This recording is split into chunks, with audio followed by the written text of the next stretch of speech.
Hello everyone, welcome back to turning point. ఈరోజు SSC GD test number 4 MCQs చూసేద్దామండి.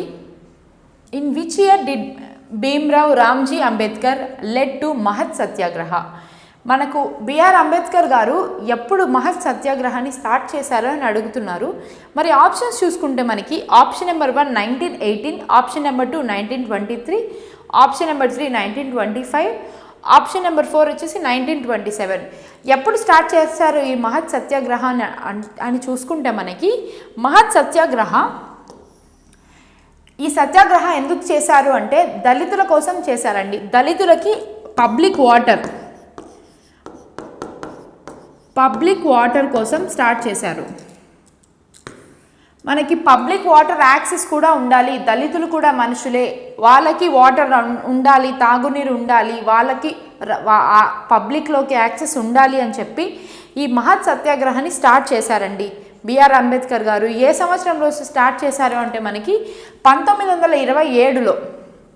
Option number 4 1927లో మనకి ఈ సత్యాగ్రహ start చేయడం జరిగింది బిఆర్ అంబేద్కర్ గారు. మరి నెక్స్ట్ క్వశ్చన్ చూసుకుంటే which festival from West Bengal has found a place in UNESCO list of intangible cultural heritage of humanity?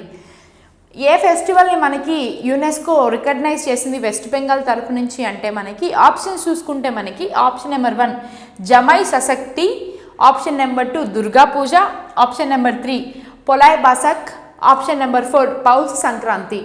ఏ ఫెస్టివల్ని మనకి వెస్ట్ బెంగాల్ తరపు నుంచి యునెస్కో రికగ్నైజ్ చేసింది అని చూసుకుంటే మనకి దుర్గా పూజ అండి. ఈ దుర్గా పూజ అయిన ఈ ఫెస్టివల్ని మనకి యునెస్కో రికగ్నైజ్ చేయడం జరిగింది. ఎప్పుడు రికగ్నైజ్ చేసింది అంటే మనకి 2021లో 2021లో మనకి యునెస్కో రికగ్నైజ్ చేయడం జరిగింది. ఈ దుర్గా పూజ మనం నార్మల్గా జనరల్గా ఎప్పుడు సెలబ్రేట్ చేసుకుంటాము అంటే దసరా అండి. దసరాని మనం నవరాత్రి అని కూడా అనొచ్చు, ఎందుకంటే 9 days సెలబ్రేట్ చేస్తారండి ఈ ఫెస్టివల్ని. 9 days సెలబ్రేట్ చేస్తారు. ఆ 9 daysలో ఒక డే మనకి దుర్గా పూజ అండి. ఆ 9 daysలో ఒక డే మనకి దుర్గా పూజ కిందికి వస్తుంది. సో వెస్ట్ బెంగాల్ కల్చర్ నుంచి మనకి దుర్గా పూజని యునెస్కో వాళ్ళు గుర్తించడం జరిగింది. 2021లో మనకి ఆ లిస్ట్లో యునెస్కో లిస్ట్లో మనకి దుర్గా పూజ యాడ్ చేశారండి. ఇది సెకండ్ క్వశ్చన్. మరి నెక్స్ట్ క్వశ్చన్ చూసుకుంటే what impact did green revolution have on India's dependency on food imports? ఏం ఇంపాక్ట్ ఉంది మనకి గ్రీన్ రెవల్యూషన్ వల్ల ఏం ఇంపాక్ట్ ఇచ్చింది అని అడుగుతున్నారు క్వశ్చన్లో. మరి ఆప్షన్స్ చూసుకుంటే decreased in dependency on food imports, increased dependency on food imports, stopped food imports completely. Option number 4 చూసుకుంటే no change in dependency on food imports.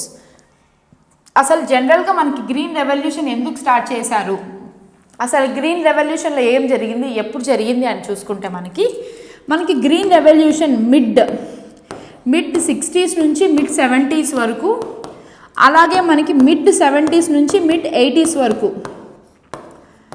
ఈ టైం పీరియడ్లో మనకి గ్రీన్ రెవల్యూషన్ జరగడం జరిగిందండి. గ్రీన్ రెవల్యూషన్ జరిగింది. ఈ గ్రీన్ రెవల్యూషన్కి ఫాదర్ ఎవరంటే మనకి ఎంఎస్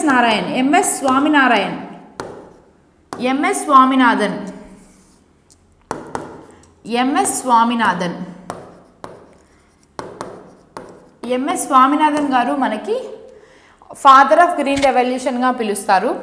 మనకి ఈ గ్రీన్ రెవల్యూషన్లో మెయిన్గా ఏమున్నాయంటే ఇరిగేషన్స్, అప్డేటెడ్ ఇరిగేషన్స్ ఎలా యూజ్ చేయాలి, అసలు ఫెర్టిలైజర్స్ని ఎలా యూజ్ చేయాలి, ఎలాంటి కెమికల్ ఫర్టిలైజర్స్ వేస్తే మనకి క్రాప్స్ అనేవి గ్రో అవుతాయి, ఎలా మనము ల్యాండ్ని కానీ సాయిల్ని కానీ చూస్ చేసుకోవాలి ఒక క్రాప్కి అని తగిన అప్డేట్స్ మరియు మనకి తగిన ఎడ్యుకేషన్ ఇచ్చింది మనకి గ్రీన్ రెవల్యూషన్ అండి. దాని గురించి ఇంపార్టెన్స్, క్రాప్స్ గురించి ఇంపార్టెన్స్, ఫుడ్ గ్రెయిన్స్ని ఎలా పండించాలి, పండించిన ఫుడ్ గ్రెయిన్స్ని ఎలా యూజ్ చేసుకోవాలి అని ప్రతి ఒక్కటి మనకి గ్రీన్ రెవల్యూషన్ ద్వారానే మన ఇండియా ఫార్మర్స్కి తెలియడం జరిగింది. దీంతో ఈ గ్రీన్ రెవల్యూషన్లో మనకి ఏమైంది అంటే ఆ రెవల్యూషన్ తర్వాత మనకి ఫుడ్ ప్రొడక్షన్ అనేది ఎక్కువైపోయింది. ఫుడ్ గ్రెయిన్స్ ప్రొడక్షన్ అనేది ఎక్కువ కావడంతో ఇతర కంట్రీస్ మీద ఆధారపడడం అనేది తగ్గిపోయింది ఫుడ్ గ్రెయిన్స్ కోసం. సో ఫుడ్ గ్రెయిన్స్ మనం ఇండియాకి సరిపడని ఫుడ్ గ్రెయిన్స్ కల్టివేట్ చేసేంత పవర్ని మనకి గ్రీన్ రెవల్యూషన్ ఇవ్వడం జరిగింది.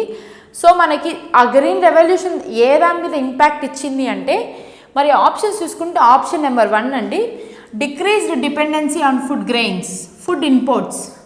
బయట దేశాల నుంచి ఫుడ్ గ్రెయిన్స్ ఇంపోర్ట్ చేసుకునేది తగ్గిపోయిందండి. మనం వేరే దేశం మీద ఆధారపడడం తగ్గిపోవడం జరిగింది గ్రీన్ రెవల్యూషన్ తర్వాత నుంచి. సో మనకి ఫస్ట్ ఆప్షన్ కరెక్ట్ కాబట్టి ఆప్షన్ నెంబర్ 1 కరెక్ట్ ఆన్సర్ అండి. Which of the following is a human made water body created by blocking the flow of river or a stream? ఏది హ్యూమన్స్ తయారు చేసిన ఒక water body అది మన river ఫ్లోని ఆపేది అని అడుగుతున్నారు క్వశ్చన్లో. మరి ఆప్షన్స్ చూసుకుంటే ఆక్సోబో లేక్, ఎస్చురీ, లాగూన్ మరియు రిజర్వాయర్. మరి ఈ ఆప్షన్స్ మనం క్లియర్గా చూసుకుంటే మనకి ఆన్సర్ అనేది ఇక్కడే ఉంటుందండి. మరి ఆక్సోబో లేక్ చూసుకుంటే ఈ లేక్ ఏంటి అంటే మనకి యూ షేప్ ఆకారంలో ఉంటుంది. ఈ లేక్ మనకి యూ షేప్ ఫామ్లో ఉంటుంది ఈ లేక్. సో మనం ఈ లేక్ని మనం ఆక్సోబో లేక్ అని కూడా పిలుస్తామండి. మరి ఈ ఈస్ట్చర్ అనేది ఏంటి అంటే ఇది ఒక పాండ్ అండి, ఇది ఒక లేక్. ఇది ఒక లేక్ అండి. ఈ లేక్ ఏం చేస్తుందంటే అసలు ఈ లేక్ మీనింగ్ ఏంటి అంటే ఈస్ట్చర్ మీనింగ్కి రివర్ ఎండ్ తర్వాత ఫ్రెష్ వాటర్ ఉంటాయి కదండి, ఆ ఫ్రెష్ వాటర్ మనకి ఓషన్లో కలిసే ప్లేస్ ఉంటుంది కదా. రివర్ అయిపోయింది, ఈ రివర్లో నిన్న వాటర్ మనకి ఈ ఓషన్లోకి కలిసే ప్రాసెస్ ఉంటుంది కదా. Fresh water mixes with salt వాటర్ని మనం ఈస్ట్చర్ అంటాము. మరి నెక్స్ట్ ఆప్షన్ చూసుకుంటే మనకి లాగూన్. ఈ లాగూన్ ఏంటి అంటే సముద్రంలో దగ్గర ఉన్న చిన్న పాండ్ అండి, సముద్రం దగ్గరలో ఉన్న స్మాల్ పాండ్ అంటామండి, చిన్న కొలను మనకి లాగూన్ అంటే. ఇవి 3 న్యాచురల్గా ఫామ్ అవుతాయండి. మరి ఆక్సోబో లేక్ కానీ, ఈస్ట్చర్ కానీ, లాగూన్ కానీ ఈ 3 మనకి ఏమవుతాయంటే న్యాచురల్గా ఫామ్ అవుతాయి. మనకి న్యాచురల్గా ఫామ్ కానిది ఏంటి అంటే రిజర్వాయర్ అండి. ఈ రిజర్వాయర్ అనేది హ్యూమన్ మేడ్. మనుషులు రివర్లో వాటర్ స్టోర్ చేసుకోవడానికి రివర్లోని ఫ్లో ఆపి మనకు ఒక రిజర్వాయర్గా తయారు చేస్తారండి. మనకు మిగిలిన వాటర్తో మనం చాలా యూజ్ చేసుకుంటాము ఆ వాటర్ని. So option number 4 correct answer అండి. In which state is Nandi award for best choreographer presented in every year? ఏ రాష్ట్రంలో మనకి నంది అవార్డ్స్ ఇస్తారు అని అడుగుతున్నారు. మరి ఆప్షన్స్ చూసుకుంటే మనకి మొదటి ఆప్షన్, ఫస్ట్ ఆప్షన్ చూసుకుంటే మహారాష్ట్ర, సెకండ్ ఆప్షన్ చూసుకుంటే Madhya Pradesh, third option Karnataka and fourth option వచ్చేసి ఆంధ్రప్రదేశ్. ఏ స్టేట్లో మనకి ఈ నంది అవార్డ్స్ ఇస్తారు అని అడుగుతున్నారు. మనకి నంది అవార్డ్స్ వచ్చేసి ఆంధ్రప్రదేశ్ రాష్ట్రంలో ఇస్తారండి. ఎవ్రీ ఇయర్ ఆంధ్రప్రదేశ్ స్టేట్లో మనకి నంది అవార్డ్స్ ఇవ్వడం జరుగుతుంది. అసలు నంది అవార్డ్స్ ఎవరికి ఇస్తారు అంటే మనకి తెలుగు మూవీస్ దాంట్లో ఒక బెస్ట్ పర్ఫామ్ చేసిన వారికి ప్రతి ఒక్కరికి మనకి నంది అవార్డ్స్ ఇస్తారు. మరి టెలివిజన్లో వాళ్ళకి కూడా నంది అవార్డ్స్ ఇవ్వడం జరుగుతుంది. మనకు బేసిక్గా నంది అవార్డ్స్ ఎప్పటి నుంచి ఇవ్వడం జరిగింది అంటే 1992 నుంచి మనకి నంది అవార్డ్స్ ఇవ్వడం జరిగిందండి. మనకి నంది అవార్డ్స్లో కూడా కొన్ని కేటగిరీస్ ఉన్నాయి. ఫస్ట్ కేటగిరీ చూసుకుంటే గోల్డ్ అండి. మరి సెకండ్ కేటగిరీ చూసుకుంటే సిల్వర్, బ్రాంజ్ కేటగిరీ కూడా ఉంది, అలాగే కాపర్ కూడా ఉందండి. ఇవి మనకి ఉన్న కేటగిరీస్ అండి. ఈ కేటగిరీస్లో మనకి ఈ 4 కేటగిరీస్లో సెలెక్ట్ అయిన బెస్ట్ మూవీస్కి, టెలివిజన్స్కి, ఆర్టిస్టులకి వారికి తగినట్టు మనకి 4 కేటగిరీస్లో మనకి నంది అవార్డ్స్ ఇవ్వడం జరిగింది. మనకి నంది అవార్డ్స్ ఎవ్రీ ఇయర్ ఎప్పుడు ఇస్తారు అంటే ఉగాది పండుగ రోజు మనకి ఇస్తారండి. ఎవ్రీ ఇయర్ ఉగాది ఫెస్టివల్ రోజు మనకి ఎవ్రీ ఇయర్ ఈ అవార్డ్స్ ఇవ్వడం జరుగుతుందండి. ఇది మనకి నంది అవార్డ్స్ గురించి. Which among the following makes rules for more convenient transaction of the business of the state government? ఎవరు మనకి రూల్స్ని మోర్ కన్వీనియంట్గా చేస్తారు, ట్రాన్సాక్షన్ స్టేట్ గవర్నమెంట్లో ఎవరు రూల్స్ని మనకి మార్చగలరు, ఆ శక్తి అథారిటీ ఎవరికి ఉంది అని అడుగుతున్నారు. మరి ఆప్షన్స్ చూసుకుంటే మనకి chief secretary of state, chief minister of state, advocate general of state.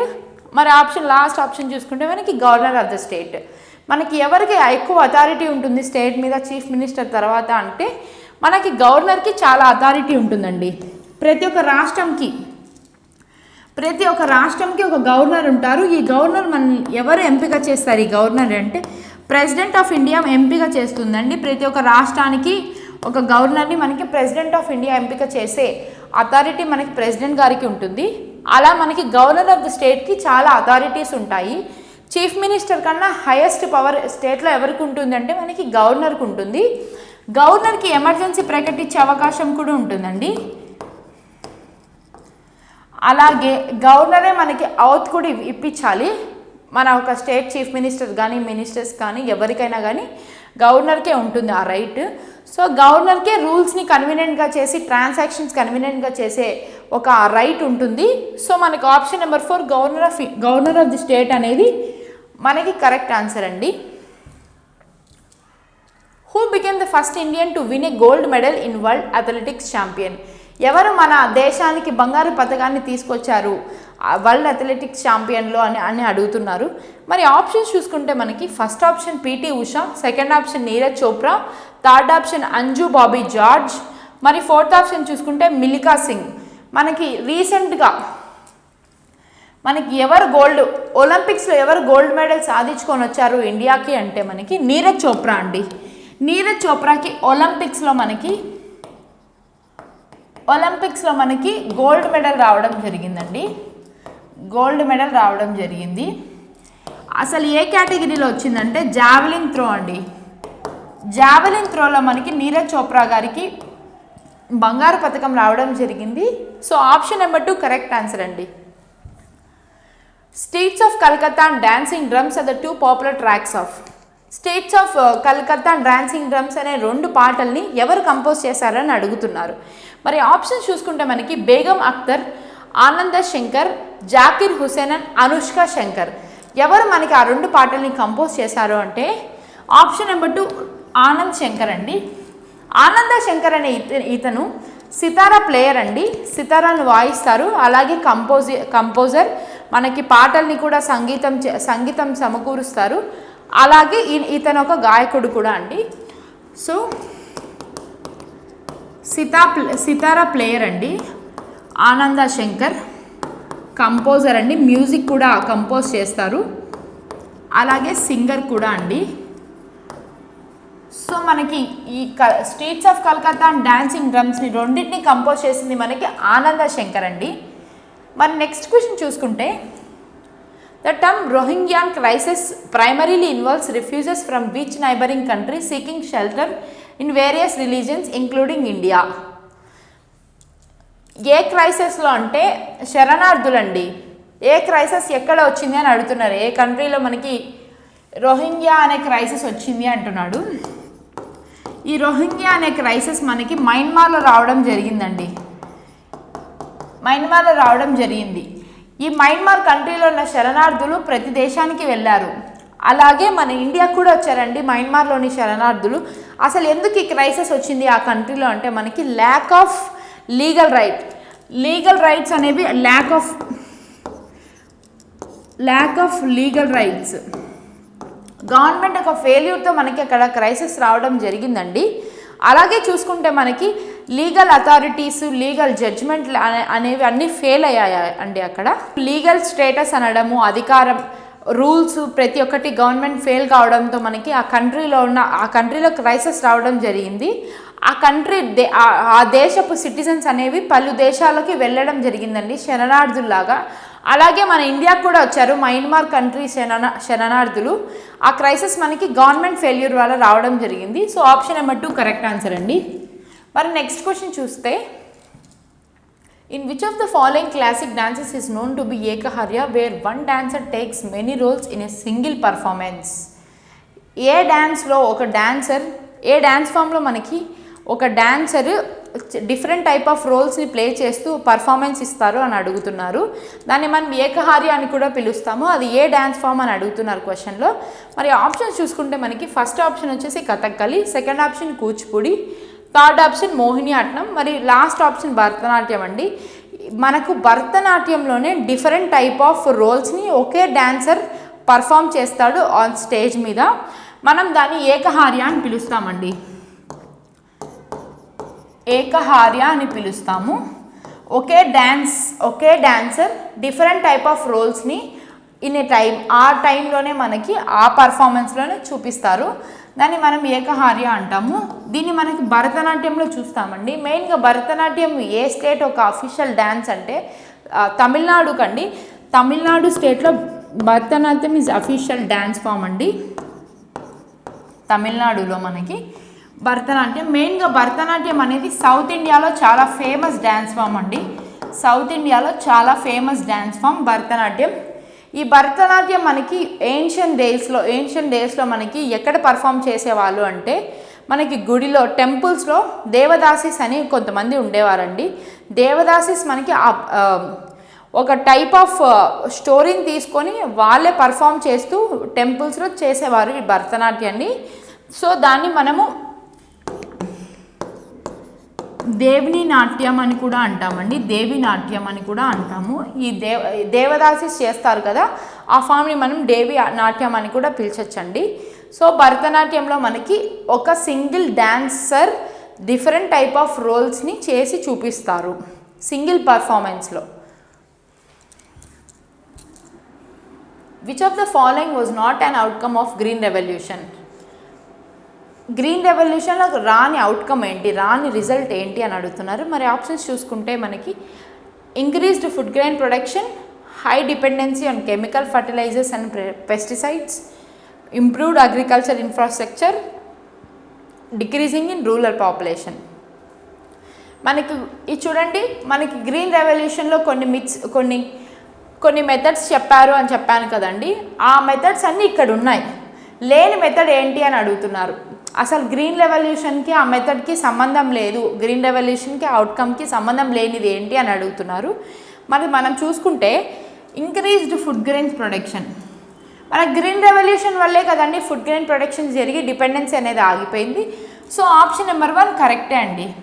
High dependency on chemical fertilizers and pesticides, మన గ్రీన్ రెవల్యూషన్ ద్వారానే కదండి పెస్టిసైడ్స్ యూజ్ చేయొచ్చు, ఫర్టిలైజర్స్ యూజ్ చేయొచ్చు, క్రాప్స్ని గ్రో చేయడానికి అని fertilization and pesticide methods introduce చేసింది మన గ్రీన్ రెవల్యూషన్. కాబట్టి high dependency on chemical fertilizers and pesticides అనేది కూడా ఉంది. మరి అలాగే చూసుకుంటే నెక్స్ట్ వచ్చేసి ఇంప్రూవ్డ్ అగ్రికల్చర్ ఇన్ఫ్రాస్ట్రక్చర్ని గ్రీన్ రెవల్యూషన్ ఇంట్రడ్యూస్ చేసింది. సో ఇంప్రూవ్ అయింది కాబట్టి మనకి థర్డ్ ఆప్షన్ కూడా కరెక్టే, అది కూడా మనకి గ్రీన్ రెవల్యూషన్లో వచ్చిన అవుట్కమే. మరి లాస్ట్ ఆప్షన్ చూసుకుంటే డిక్రీజ్ ఇన్ రూరల్ పాపులేషన్, ఇది చూసుకుంటే మన పాపులేషన్ గురించి చెప్తా ఉంది. మన గ్రీన్ రెవల్యూషన్ మొత్తం ఏంటి అంటే అగ్రికల్చర్ సెక్టార్ గురించి, పాపులేషన్ మనకి అగ్రికల్చర్ సెక్టార్లోకి రాదు. సో మనకి ఆప్షన్ నెంబర్ 4 కరెక్ట్ ఆన్సర్ అండి, డిక్రీజ్డ్ ఇన్ రూరల్ పాపులేషన్. ఇది మన గ్రీన్ రెవల్యూషన్లో ఉండే అవుట్కమ్ కాదు. The constitution assembly met for the first time on constitute assembly first time ఎప్పుడు స్టార్ట్ చేశారో అని అడుగుతున్నారు క్వశ్చన్లో.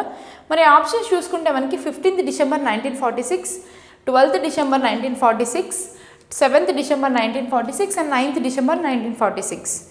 ఎప్పుడు అంటే మనకి 9th December 1946. అసలు మనకి ఒక అసెంబ్లీ ఉండాలి, ఒక కాన్స్టిట్యూంట్కి ఒక అసెంబ్లీ ఉండాలి అని ఫస్ట్ మనకి ఇంట్రడ్యూస్ చేసింది ఎవరంటే ఎంఎన్ రాయ్ గారు 1932లో.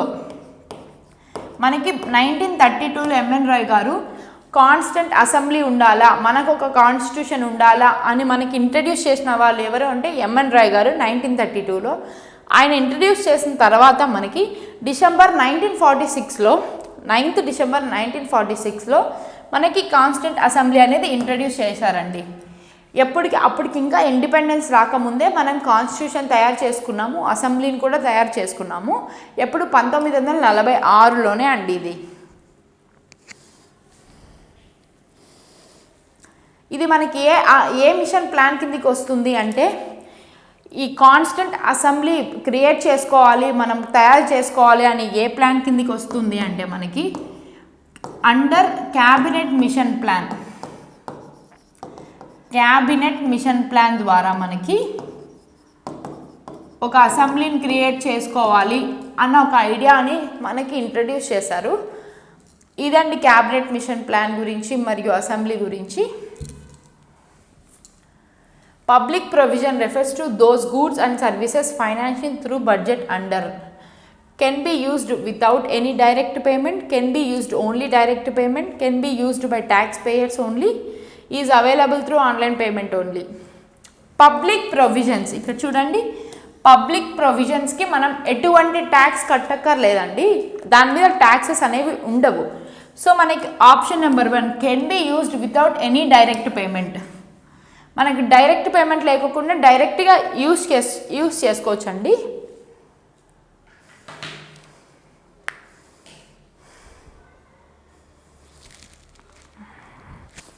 మరి ఆ పబ్లిక్ ప్రొవిజన్స్ ఏంటివి అంటే మనకి బ్రీఫ్గా చూసుకుంటే మనకి ఎడ్యుకేషన్ అండి. ఎడ్యుకేషన్ మనకి పబ్లిక్ ప్రొవిజన్ కిందకే వస్తుంది. అలాగే హెల్త్ కేర్, మనకి హెల్త్ కేర్ కూడా పబ్లిక్ ప్రొవిజన్ కిందకే వస్తుంది. Health care, education, services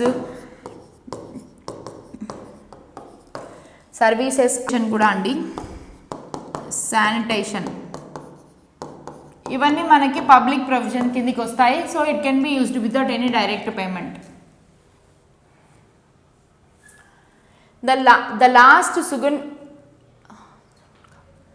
The last Sunga ruler was killed by his minister in which century? Last Sunga ruler ఎవరు, అతను ఎవరు చంపారు, ఏ సెంచరీలో చంపారని అడుగుతున్నారు. మనకి ఎవరు చంపారు, సుంగా రూలర్ ఎవరండి, లాస్ట్ సుంగా రూలర్ ఎవరంటే దేవభుక్తి. ఈయన మనకి సుంగాలో లాస్ట్ రూలర్ అండి. ఇతన్ని చంపింది తన మినిస్టరే. ఎవరు ఆ మినిస్టర్ అంటే మనకి వాసుదేవ కన్వా అనే ఈ మినిస్టర్ మనకి తన రూలర్ అయిన దేవభూతిని చంపేసి కన్వా డైనస్టీని స్టార్ట్ చేశాడు. ఏ సెంచరీలో తనని చంపేశాడు అంటే మనకి 1st సెంచరీ బీసీలో మనకి దేవభుక్తి గారు చనిపోయి సుంగా డైనస్టీ అక్కడితో అంతమైపోయింది. ఆయన మరణం తర్వాత మనకి వాసుదేవ కన్వా చంపిన తర్వాత మనకి కన్వా రాజ్యం అనేది మొదలైందండి 1st సెంచరీ తర్వాత. At room temperature and pressure kinetic energy of a particles are minimum in which case, ఏ కేసులో మనకి పార్టికల్స్లోనే కైనెటిక్ ఎనర్జీ తక్కువగా ఉంటుంది అని అడుగుతున్నారు. మరి ఆప్షన్స్ చూసుకుంటే మనకి ఐరన్, వాటర్, కిరోసిన్ అండ్ మీథైన్. మనకు ఆప్షన్స్ని కరెక్ట్గా చూసుకుంటే దీన్ని డీకోడ్ చేస్తే మీథేన్ అనేది ఒక గ్యాషియస్ మెటీరియల్, అదొక గ్యాషియస్ మెటీరియల్. మరి కిరోసిన్ ఇదొక లిక్విడ్ ఫామ్లో ఉంటుంది. మరి వాటర్ చూసుకుంటే ఇది మనకి లిక్విడ్ ఫామ్లో ఉంటుందండి. మనకు మిగిలింది ఈ లిక్విడ్ ఫామ్స్లో కైనెటిక్ ఎనర్జీ అనేది లిక్విడ్ ఫామ్స్లో మనకి పార్టికల్స్ చాలా దూరంగా ఉంటాయి, దాని మధ్యలో డిస్టెన్స్ అనేది ఎక్కువగా ఉంటుంది లిక్విడ్స్లో. మరి గ్యాషియస్లో చూసుకుంటే కూడా పార్టికల్స్ చాలా దూరంగా ప్లేస్ అయి ఉంటాయండి. సో వాటిలో ఒక కైనెటిక్ ఎనర్జీ అనేది చాలా ఎక్కువగా ఉంటుంది, మ్యాక్సిమం ఉంటుంది. మరి సాలిడ్ స్టేట్లో ఉండేది ఐరన్ ఒక్కటే కదండి. ఐరన్ మనకి సాలిడ్ స్టేట్లో ఉంటుంది. మనకి సాలిడ్ స్టేట్లో ఉన్న ఐరన్లో సాలిడ్ పార్టికల్స్లో మనకి పార్టికల్స్ అనేవి చాలా దగ్గరగా ఉంటాయి. మనకు అలా దగ్గరగా ఉన్నప్పుడు మనకు కైనెటిక్ ఎనర్జీ అనేది చాలా మినిమం ఉంటుంది. మినిమం ఎప్పుడు రూమ్ టెంపరేచర్లో మనకి కైనెటిక్ ఎనర్జీ అనేది చాలా మినిమంగా ఉంటుంది. కాబట్టి మనకి iron is the correct answer అండి. Smriti Mandhana is associated with which of the following sport, ఏ స్పోర్ట్స్కి చెందింది స్మృతి మందన అని అడుగుతున్నారు. మనకు ఆ ప్లేయర్ ఆప్షన్స్ చూసుకుంటే వ్రిస్లింగ్, హాకీ, క్రికెట్ అండ్ బ్యాడ్మింటన్. మనకి స్మృతి మందన రీసెంట్గా చాలా పాపులర్ అయిన వ్యక్తి. ఆమె మనకి ఏ స్పోర్ట్లో ప్లేయర్, ఏ దాంట్లో ప్లేయర్ అని అడుగుతున్నారు. మరి అలా చూసుకుంటే మనకి క్రికెట్ అండి. క్రికెట్లో మనకి Smriti Mandhana is a cricket player. Option number 3 correct answer. Who won the Booker prize 2025 for literature. మనకి బుకర్ ప్రైజ్ 2025లో ఎవరు గెలుచుకున్నారు లిటరేచర్కి గాను అంటే మరి ఆప్షన్స్ చూసుకుంటే మనకి Arundhati Roy, option number 2 Salman Rushdie, option number 3 Zadie Smith, option number 4 David Szalay. మనకి ఎవరు గెలుచుకున్నారు లిటరేచర్ గాను బుకర్ ప్రైజ్ 2025లో అంటే మనకి డేవిడ్ స్లాలే అతను ఫ్లెష్ అనే ఈ బుక్ గాను మనకి లిటరేచర్కి సంబంధించిన కేటగిరీలో బుకర్ ప్రైజ్ని గెలుచుకున్నాడండి.